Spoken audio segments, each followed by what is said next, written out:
টুনটুনি ও ছোট্ট রায়ান। একদিন সকালে ছোট্ট রায়ান তার দাদার সঙ্গে বাগানে গেল। হঠাৎ সে একটা ছোট্ট পাখি দেখতে পেল। পাখিটার নাম টুনটুনি। রায়ান বলল, দাদু, ওই পাখিটা কি করছে? দাদা বললেন, ও বাসা বানাচ্ছে নিজের পরিবারের জন্য।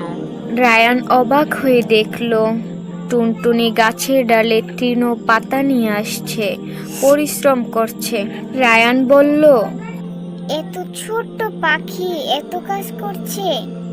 দাদা হেসে বললেন, হ্যাঁ, ছোট হলেও ও খুব দায়িত্বশীল। পরদিন রায়ান আবার বাগানে গেল।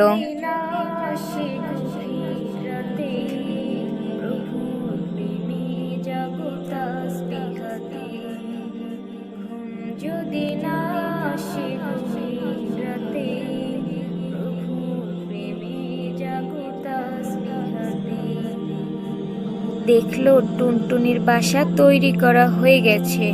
এবার টুনটুনি ডিম দিয়েছে। রায়ান প্রতিদিন বাসা দেখতে যেত আর টুনটুনিকেও খাবার দিত। একদিন সেই ডিম ফুটে ছোট্ট ছানা বের হলো। রায়ান খুশি হয়ে বলল, টুনটুনির বন্ধু। ছোট হলেও পরিশ্রম, ভালোবাসা আর দায়িত্ববোধ থাকলে বড় কিছু করা যায়।